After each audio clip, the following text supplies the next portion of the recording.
So when we had the DPWH, sinabi ko kay Secretary, may third option pala eh, na may sulat pala sa opisina mo eh, na kino-costing nyo na, di ba? So, imagine niyo, di ba? I'm doing my work, just trying to get all the documents, trying to get the cost. Pinag-uusapan natin 2 options, hindi pala yun yung updated. Di ba? Para ko kayong ina-update sa news, ina-update ko kayo sa news kahapon, hindi sa news today.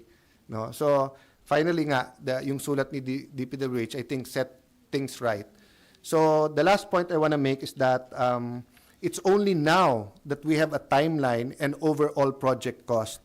But hindi acceptable yung timeline na 3 to 4 years at hindi rin acceptable kay Senate President at sa akin yung 31.6B na the building cost or 33 billion na project cost.